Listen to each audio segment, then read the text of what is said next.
Hello, everybody. Welcome back to a review of Jack Avarice, the Courier. This time taking on issue number 3. This one wasn't not a bad one.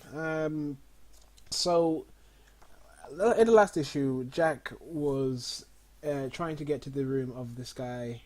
Forget his name. Who they're trying to find. And who told them the story of this skull item which possessed Mr. Malice, which was one of his father's old associates, to kill the other guys and just become greedy and go, so mine, so mine. So he's managed to get into the room, the informant, should just call him the informant because that's what he was, the informant, and he finds Sniper, which is one of the Fox's old lovers and gone for hire. She was posing as a statue, and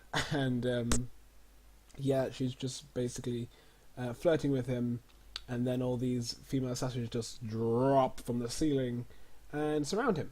So that was kind of funny. So she's like, "Great, give up, give us the dagger," because he found this dagger, which is needed to solve this mystery, and we'll get to that later.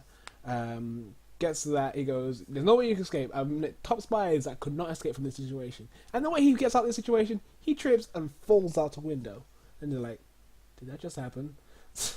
So it's funny that they're adding that whole klutziness does have its uses kind of thing, which is funny. And then he gets a second car, which he ordered, which was the DeLorean from the Back to the Future movies, which I thought was a pretty funny inclusion. Because they're getting away and like, you'll never catch us, let's see if they can even do 90. And they just hit the two widgets and just boost off, which is cool. But one thing I did think was a bit off-ish about that, there was a chase scene after he falls out the window. Sam's driving, Sam Kind is driving, the chick with the purple eyes from last issue. She was driving and he says, "Jack, get out and shoot the guys." So, poking out the window, has his father's and the Fox's old gun. He couldn't bring himself to pull the trigger. Now, later in the comic, he pulls... he's been chased. They managed to get to this cave where they figure that the dagger is meant to go. So they get over there and are like, "Okay, let's do this. Go into the thing." And they're getting chased by these guys again that were getting chased by earlier. Excuse me. And it says, "Sam, since you couldn't shoot that gun, you think you can shoot this one?" Hands him like a shotgun. He goes, "This I can do," looking very BA. Let me show you, see if I can find this. But I was kind of like, wait a second. He's constantly said throughout this process that he's not really the spy type, and he's tried his best. I'll give him that. He's tried his best.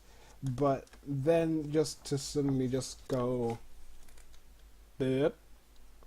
Lighting, but ow, like that, like, "Oh, I can shoot good." I think, okay, there's no real justification to that, so I was kind of like, also in this issue, we also find out more about this skull item. So this skull item is, I think it was embodiment, is this old witch doctor S, is a female, who, well, this necromancer who would take the souls from people, leave them dead, and use them to raise the dead, and her whole clan lived in fear of her. And that is how, when she died, her essence went into this skull, and blah blah blah, and the skull found its way to Malice, Jack Avarice's father, and his associates. Malice killed the guy, Jack Avarice's father, and whatnot. And this is how we get here.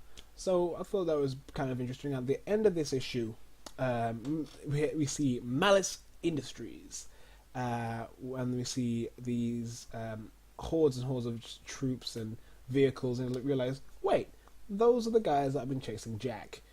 And they go, and Malice is talking to the necromancer. It's like, "Come, Jack, come, Mr. Malice, we have a lot of work to do." "Yes, my old friend, I know." And he's seeing the ghosts. No, that's what's talking to necromancer, but then he sees the ghosts of the guys he killed and says, don't worry, my friends, all be over soon. You knew the sacrifice that you had to make. So, which is strange because he was possessed by a thing, and you know, as far as we know, they were just trying to get this item. So that could be something that is explored in the next two issues, which obviously more than likely is. So I don't know. It was an alright issue. It was one of the, I wouldn't say weaker issues because they did have some high points. Like the chase scene was good. The comedy was good. Like there was a part where, like, back to when Jack was trying to shoot out the window, and he says, "Jack, shoot out the window." So he doesn't pop out at his side. No, he tries to go over Sam's side and pop out that window. So he ends up, essentially, he ends up copping a feel, and he's like, "I feel I don't know you too well for this." And then Sam just looks him dead in the eye and says, "My favorite color is blue. I love old horror movies and something, something, something." He's like, "Okay, I feel better with this now." So I thought that was kind of funny. But yeah, it was one of the weaker issues. Not horrible. Few plot holes, like I mentioned, with the whole shooting of the gun thing, but otherwise, not bad at all. Not bad at all. So definitely pick this up. Again, I'm reading the other two, not long to go now. Not as bad or anything, but yeah, I definitely recommend it. Pick it up. So far, we'll see when we get to the conclusion while we all round it up in 2 videos. But until then, people, I will see you next time. Thank you for watching and goodbye.